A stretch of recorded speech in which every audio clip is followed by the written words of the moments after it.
안녕하세요. 동아일보 이진환 의학 전문기자입니다. 나는 몸신다에서 여러분들을 뵙다가 이렇게 톡투 건강에서 다시 만나게 돼서 매우 반갑습니다. 자, 100세 시대 우리 모두에게 나타날 수 있는 다양한 질환의 원인과 치료, 관리법뿐만 아니라 알쏭달쏭 건강정보까지 전문가를 모시고 앞으로 톡투 핫 클릭에서 그 궁금증을 모두 해결해 드리겠습니다. 기대해 주십시오. 최근 산부인과 의사들 중심으로 낙태 논란이 거셉니다. 그런데요, 논란에 앞서서 정말로 중요한 것은요, 실질적인 성과 핌에 대한 올바른 교육이 제대로 이루어지고 있는지도 살펴볼 필요가 있겠습니다. 전 세계적으로 매년 9월 26일은요, 세계 핌의 날입니다. 피임과 성에 대한 올바른 인식을 심어주는 캠페인을 진행하고 있습니다.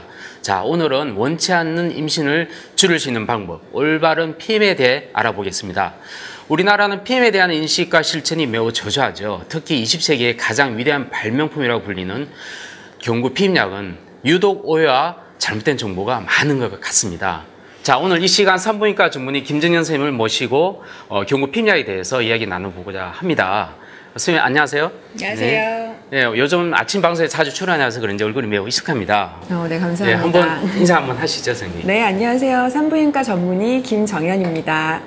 네, 우리나라나 유럽 등 선진국에 비해서 피임약 보험이 매우 저조하지 않습니까? 네, 맞습니다. 실제로 어느 정도인가요? 네, 국내 피임약 사용률은 2% 정도입니다.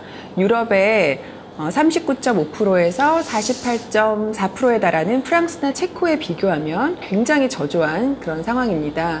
이렇게 저조한 상황이 있는 원인 중에는 피임약에 대한 잘못된 정보와 오해가 있는 것 같습니다. 네, 그래서 제가 오늘 많은 분들이 오해하고 있는 경구 피임약에 대해서 진실에 대해서 알아보려고 합니다. SNS 포털 사이트에서 가장 많이 올라있는 경구 피임약에 대한 대표적인 오해와 올바른 정보를 알기 위해서 제가 3가지를 준비를 했습니다. 지금부터 하나하나씩 보도록 하겠습니다.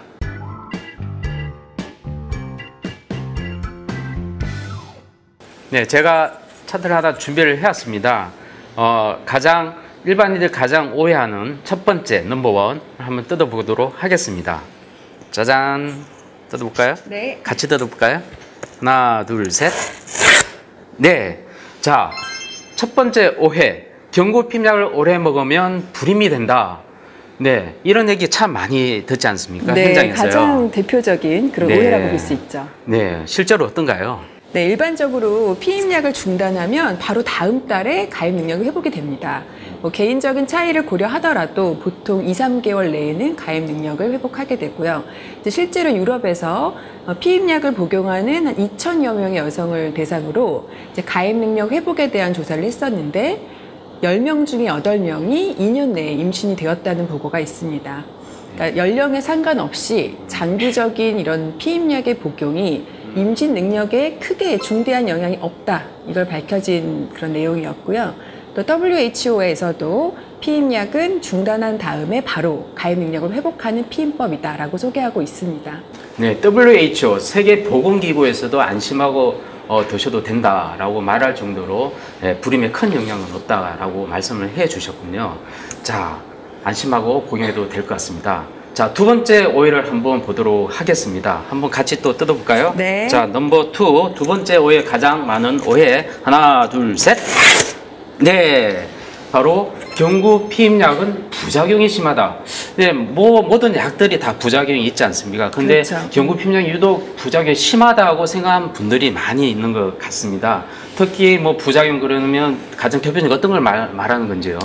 일부 여성에서는 좀 속이 메스껍다거나 두통이 생긴다거나 가슴이 좀 조이는 느낌 그리고 좀 불규칙한 출혈 이런 증상을 나타내긴 하는데요. 네네. 이제 이런 거는 호르몬제가 우리 몸에 적응하는 과정에서 초기에 나타날 수 있는 증상이고 대부분은 증상이 심하지는 않습니다. 평균적으로는 한 3개월 정도 지나면 대부분은 이런 증상은 사라지게 됩니다. 네. 드물게 이제 구토 증상이 좀 심하거나 할 경우에는 네네. 호르몬 성분이 좀 다른 이런 피임약을 고려한다거나 네. 아니면 병원에서 처방받는 저용량 호르몬제를 고려할 수 있습니다. 네. 자, 여러분 많이 지금 지식을 습득하고 있지 않습니까? 그죠? 쏙쏙 들어오죠? 세 번째 오해 한번 또 펼쳐보겠습니다. 세 번째 오해 또 준비하실까요, 선생님? 네. 하나, 둘, 셋. 이거 잘 안 제가 되네요. 힘이 세네요. 그러게요. 아우, 네, 경구 피임약 월경 질환에도 효과적이다. 피임약이면 피임약이지 웬 또 월경 질환까지 이렇게 확대가 되는 걸까요? 이게 좀 이해가 되지 않습니다. 선생님 한번 설명을 좀 부탁드리겠습니다. 네, 아까 설명드린 병원에서 처방받는 피임약의 경우에는 이제 매달 찾아오는 월경통, 그리고 월경전 긴장 증후군의 하나인 월경전 불쾌장애, 말이 어려운데요. 월경전에 막 기분이 안 좋아지는 분들이 계시거든요. 또 그런 분들에게 치료 효과가 있기도 하고, 또 14세 이상의 피임약을 복용할 수 있는 여성 중에서 중증도 여드름의 치료 효과가 또 있습니다. 그래서 그런 치료 목적으로 사용하기도 하고요. 근데 이제 질환의 치료 목적으로 사용을 할 경우에는 반드시 산부인과 방문하셔서 진료를 받고 상담 후에 처방을 받으셔야 됩니다. 네.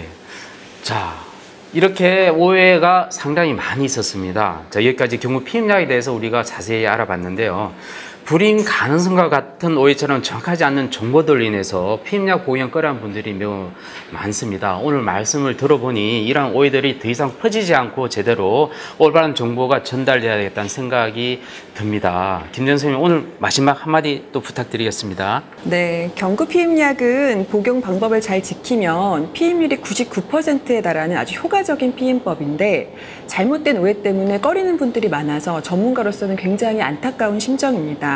그래서 피임약을 처음 복용하실 때는 산부인과에 반드시 방문을 하셔서 본인의 건강과 생활 습관을 체크하시고 그에 맞는 피임법을 선택하시라고 권고해드리고 싶어요. 근데 많은 분들이 산부인과 문턱을 좀 높게 생각하는 경향이 있는데, 산부인과를 어려워하지 마세요. 모든 여성들이 아주 쉽게 드나들어야 하는 곳이 산부인과입니다. 그래서 본인의 건강 상태에 맞는 가장 최신의 피임법, 가장 편리한 피임법에 대한 정보를 들을 수 있는 것도 병원이기 때문에 산부인과를 어렵게 생각하지 마시라고 꼭 말씀드리고 싶습니다. 오늘 이런 좋은 시간을 마련해 주셔서 고맙습니다. 다음에 또 뵙겠습니다. 네, 감사합니다.